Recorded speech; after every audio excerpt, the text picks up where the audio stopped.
Salam, hər vaxtınız xeyir olsun. Bizim Səda bugün olan buraxılışı ilə efirdədir. Əgər diqqətiniz bizdədirsə, onda başladıq. Futbol. Uşaqlıqda qız, oğlan fərq etməzdi. Dili söz, ayağı isə top tutan hər kəs bu oyuna azarkeşlik edirdi. İçi mən qarışıq. Mən də az futbol oynamamışam ha. Xoşbəxtlikdən ya bədbəxtlikdən bilmirəm. Həmişə də qapçı olardım. Oyunun bütün məsuliyyətini üzərimdə hiss edərdim. Bunu təbii ki, futbol oynayan məhəllə uşaqları daha yaxşı bilər. Elə ki, biraz böyüdüm, valideynlərimin tələbi ilə oğlanların əhatəsindən çıxmalı oldum. Qızsan, nə işin var oğlanların içində? Otur dərslərinlə məşğul ol, deyib məni çox sevdiyim futboldan uzaqlaşdırdılar. Amma belə də qalmadı. Bütün marağımı pərəstiş etdiyim Juventus komandasının oyunlarını nəsb etdim. Urdumu bununla öldürməli oldum. Hətta Juventus hər dəfə qol vuranda mənim də qol deyə necə qışqırmağımdan danışmıram. Səsimi eşidən qonşularımız istəsələr də, istəməsələr də bu sevinci mənimlə bərabər yaşamalı olurlar. Elə Leyla da futbol azarkeşidir və hazırladığı sujeti ilə futbolçuları təbrik edir. Niyə? Nə üçün? Bunu da onun dilindən eşitsək yaxşıdır.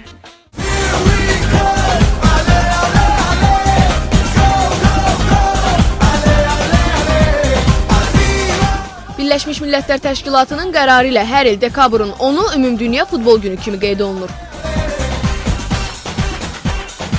Futbolun ilk dəfə harda və nə vaxt yarandığı məlum deyil. Bəzilərinin dediyinə görə futbolun ilk sələfləri 8-ci əsrdə İngiltərədə yaşayan saksonlar olub.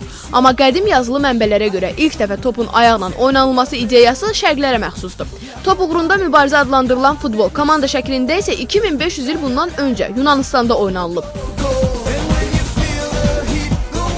Azərbaycanda ilk futbol komandası 1911-ci ildə yaranıb.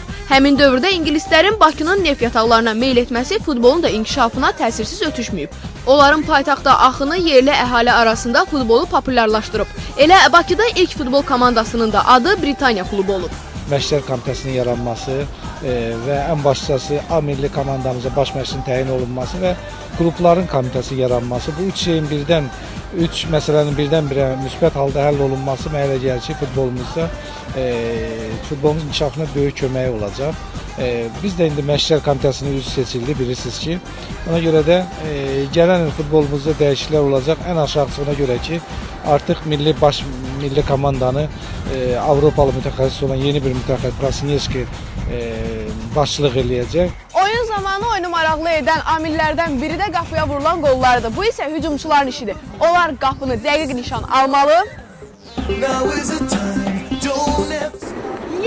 Və qapıya qol vurmalıdırlar. Hazırda Azərbaycan Premyer Liqasında 10 komanda mübarizə aparır. Azərbaycanı layiqincə təmsil etmək hər bir futbolçunun arzusudur. Bugün bizim günümüzdür. Bir futbolçu olaraq özümə və komandama rəqib komandanın qapısına saysız hesabsız qollar vurmağı arzulayıram. İlk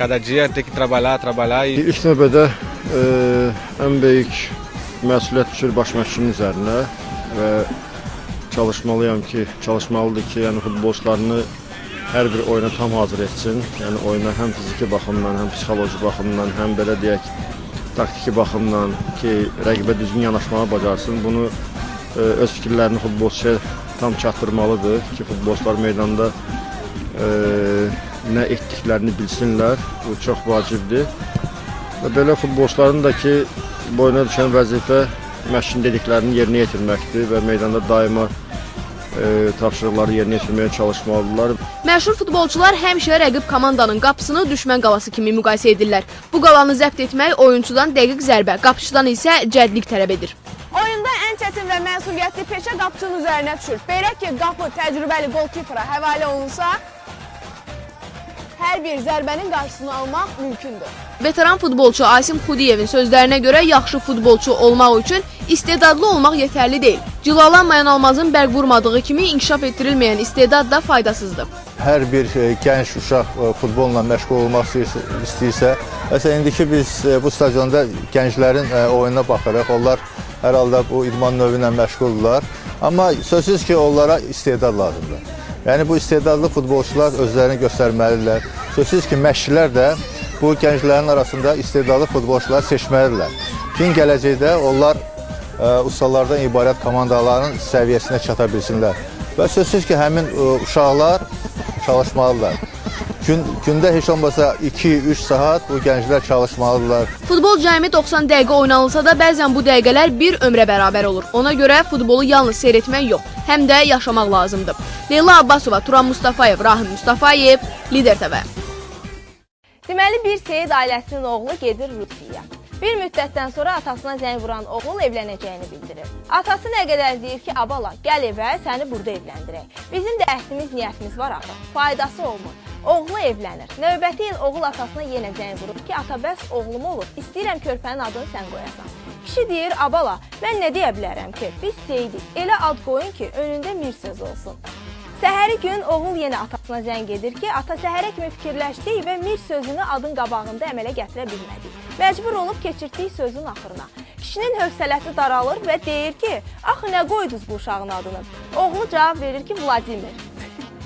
Bəli, Seyidin oğlu tolerantlıq nümayiş etdirərək vəziyyətdən belə çıxır. Bəs siz övladınıza ad qoyarkən hansı kriteriyaları nəzərə alırsınız? Və yaxud da ümumiyyətlə nəyisə nəzərə alırsınızmı?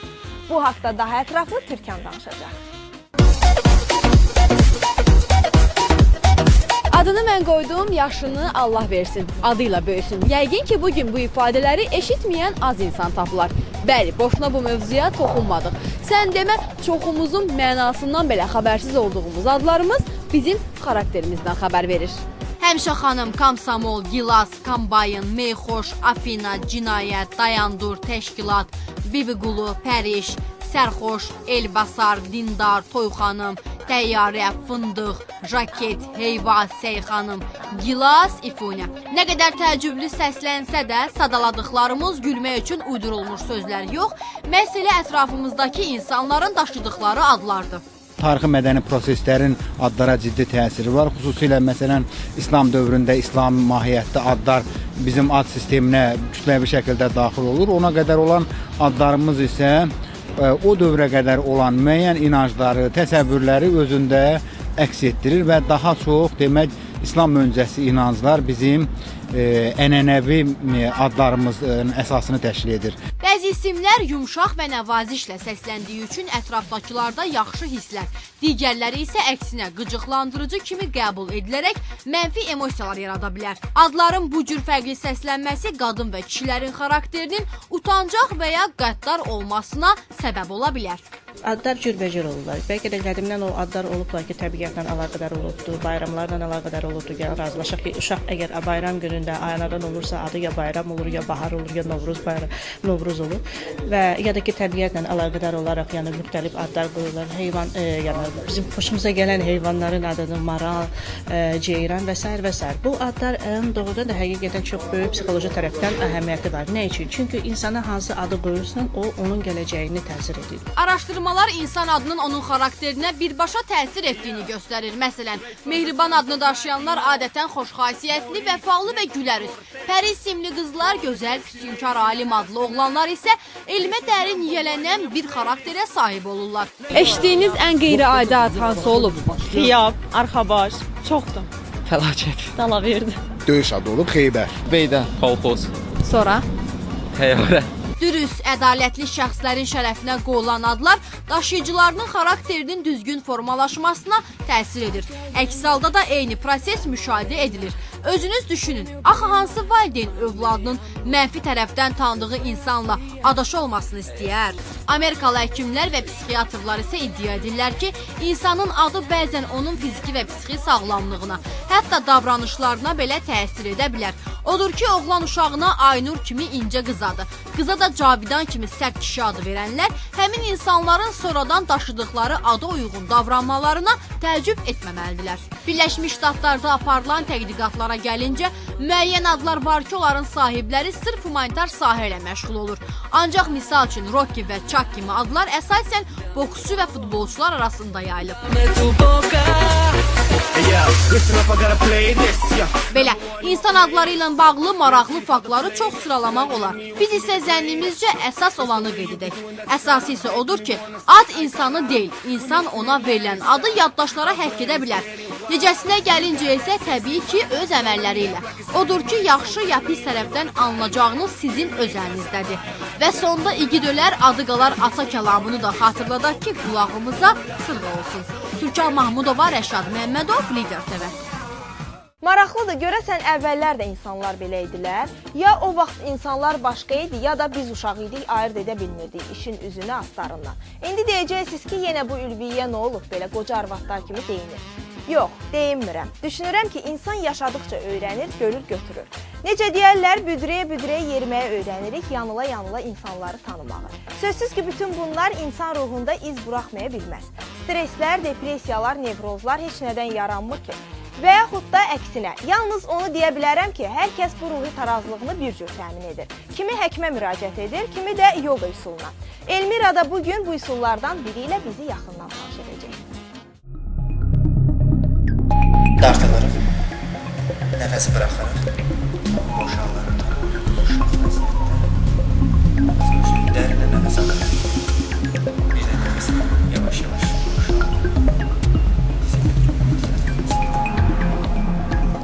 Meditasiya insan fikrini bir yerə cəmləyir, bədəni sakitləşdirir və düşüncəni ayrı bir aləmə aparır. Müasir psixoterapiyada da geniş istifadə edilir. Hesab edilir ki, stresdən azad olma, fikrin ayrı-ayrı düşüncələrdən təmizlənməsi və daxili harmoniya üçün ideal vasitələrdən biridir. Meditasiya Latın dilindən tərcümədə dərin düşünmək deməkdir. Ondan hələ eramızdan əvvəl 5000 il əvvəl qədim Hindistanda istifadə olunub. Misirlilər, hətta Mayalılar da öz dövrlərində meditasiya ilə məşğul olublar.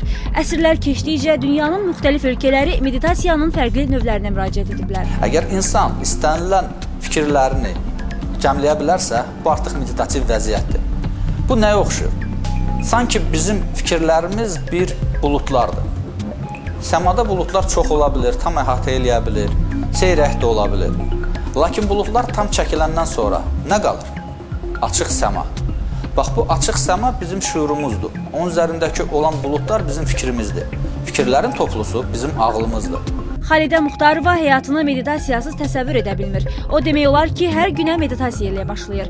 Bu məşqlərin onu daha səbirli və dözümlü etdiyini deyir. İşlə bağlı psixi gərginliklərim var idi. Hansı ki, çox yüklənirdim işdə. Aqressivləşirdim, evdə çox kobud davranırdım işdə. Amma meditasiyadan sonra mən o gərginliklərimdən xilas oluram. Yəni işdə daha səbirli oluram. Xalidə Muxtarova kimi dincliyini, rahatlığını meditasiyada tapan yüzlərlə gənc var. Onlar aqressiyalaşmış cəmiyyətdə öz ruhi tarazlıqlarını məhz bu məşqlər sayəsində qoruyurlar. Meditasiya insanları salamı öyrədir, hər şey hörməti öyrədir, təbiətə hörməti, insan özünə qarşı hörməti öyrədir.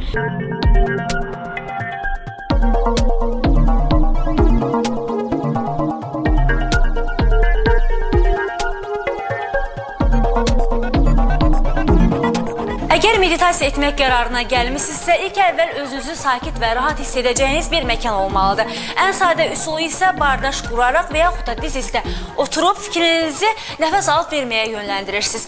Gündə 10-15 dəqiqə belə seanslar etsəniz faydasını da görəcəksiniz.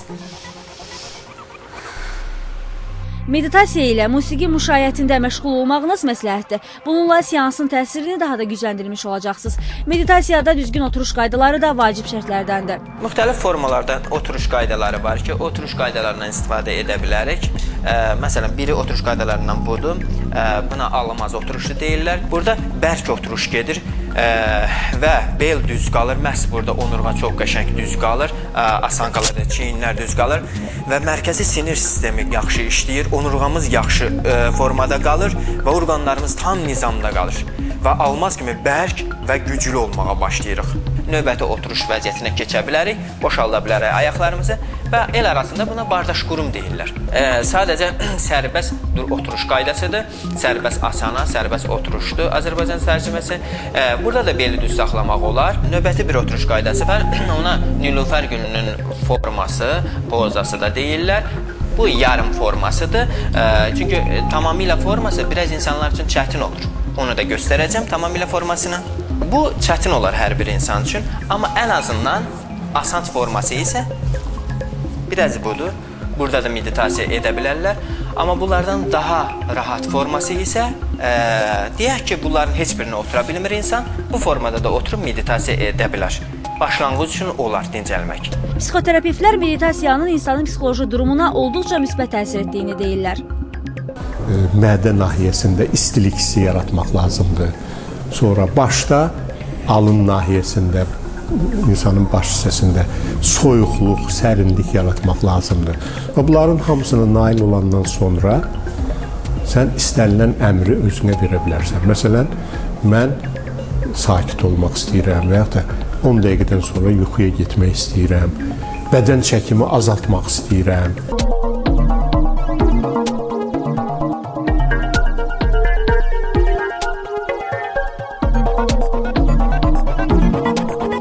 Hal-hazırda meditasiya milyonlarla insanın həm fiziki, həm də mənəvi sağlamlığının möhkəmləndirilməsi üçün istifadə olunan bir vasitədir. Araşdırmalara əsasən mütəmadi olaraq meditasiya edən insanlarda xoşbəxtlik hormonu adlandırılan melatoninin ifrazı artır. Bununla məşğul olmaqla həm ruhunuz dincələr, həm də sağlam bir həyata qədəm qoyarsınız. Elmira Manaflı, Elvi Muradov, Ülvi Rəhimov, Lidzar TV.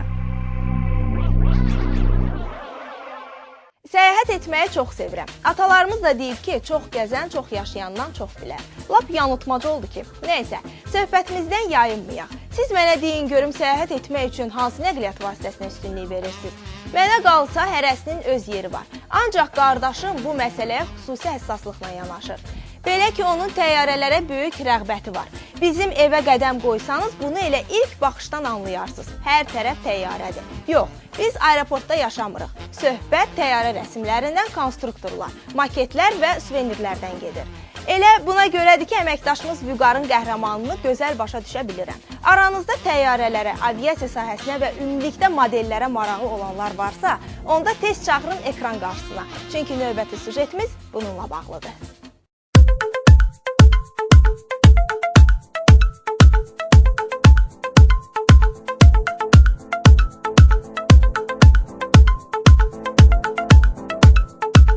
Uçan aparatların modelləşdirilməsi, konstruksiyası və onların idarə olunmasına aviamodelizm deyilir. Bu təkcə texniki yaradıcılıq deyil, həm də maraqlı və intellektli bir idman növüdür. Aviasiya modellərinə maraq 19-cu əsrin ikinci yarısında artmağa başlayıb. 20-ci əsrdə isə bu sənət daha da inkişaf edib. Müasir qlobal sənayedə də bu sahə çox populyardır.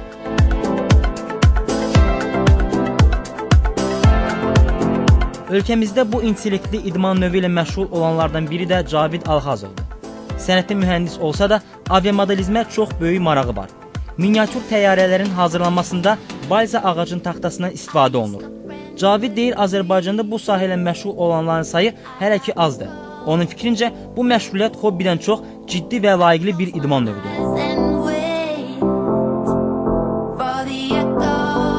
Dəniz qırağında dincələn zaman, təşkilə uçan zaman yox. Bir də səs eşitdim, gördüm ki, başımın üstündə beləncə modellər uçurlar. Çox maraqlı gəldi mənə. Düşdüm, dalca başladım qaçmağa onu. Qaçdım, götdüm, harada gedib enən zaman gördüm, bir 10-15 nəfər insandır. Cavan, yaşlı, zat hamısı bərabər model uçurdular, yəni təyyarə uçurdular. Maraqlandım, koordinatlarını götürdüm. Dedilər ki, biz texniki yaradıcılıq mərkəzlərində biz elə bir ki, texniki yaradıcılıq mərkəzlərində fəaliyyət göstəririk. Biz də Sumqayıtda qalırdıq. Gəldim, 9-cu sinifdə oxuyurdum, maraqlandım yerini, getdim, yazıldım ora. Aviamodelizmlə uşaqlar qədər böyüklər də məşğul ola bilər. Bu idman növü elədir ki, onu vaxtla da tənzimləmək olur. Belə model yaratmaq yalnız yaradıcı iş deyil, həm də idrak prosesidir. İlk görünüşdə oyuncağa bənzəyən bu konstruksiya əslində real təyyarədən heç də fərqlənmir. Bunun hissələri haqqında isə Cavid öz danışacaq.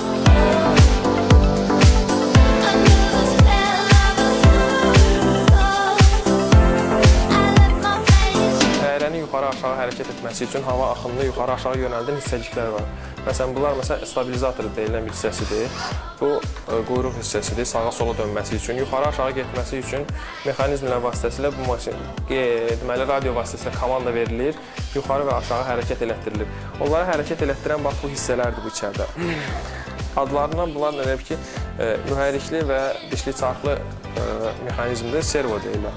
Servolar komanda alır radio tərəfindən və idarəedicinin komandasından asılı olaraq sağa və yaxud sola hərəkət edir. Cavid əvvəlki illərə nisbətən indi dünyanın məşhur firmaları bu sahədə onlara texniki cəhətdən yetərincə köməklik etdiklərini söyləyir. O, özünə lazım olan maketlərin materiallarını Çindən, Amerika Birləşmiş Ştatlardan və digər ölkələrdən gətirdiyini deyir. Bu model məsələn sıfırdan yığılıb hamısı. Bütün bu reykaları, taxtaları, bütün bu profilləri, sonra daxili profilləri içərisi hamısını sıfırdan yığılıb. Kağız üzərində əvvəl hesablayırdıq, şablon çıxardırdıq, sonra beləncə qurduk. Son vaxtlar artıq texnika inkişaf eləyib, həm xariclə əlaqələrimiz daha da möhkəmlənib, yəni ki, poçt sistemimiz daha çox inkişaf eləyib deyənə, həm də vaxta qənaət eləmək üçün hazır modellər ucuz qiymətə artıq satılır. Ona görə heç kim vaxtını sərf eləmir daha belə yığmağa, hamı hazır alır, elə bil ki, iç hissəsindən başlayır onu yığmağa. Cavid bu aparatlara radio idarə etmə sistemi mühərriklə birləşdirib, onları pultlə idarə edir. O bu təyyarələri açıq havada və şəhərdən nisbətən uzaq yerdə işə salaraq uçurdur.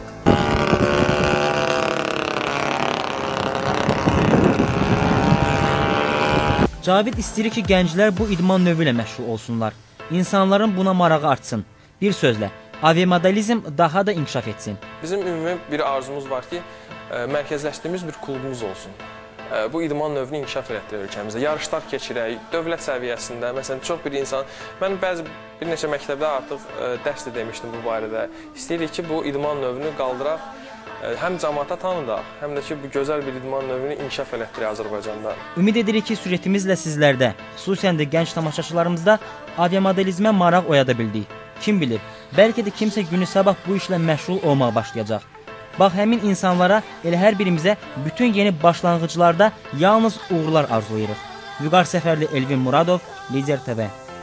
Bax belə, bu da son. Mövzularımız tez-tez dəyişilsə də görüş yerimiz dəyişilməz olaraq qalır. Sabah 15:30-da yenidən görüşmək ümidi ilə. Sağ olun, salamat qalın. Onda salam təzədən olacaq. Oxuyuram elə. Əvvəldən mən Türkanam. Səyahəti çox sevirəm. Bir də. Səyahət etməyi çox sevirəm. Gəl o kəsək də. Bir də. Elə bildim hələ gedirik. Başlayıram. 2-də gülürəm. Alınmadı.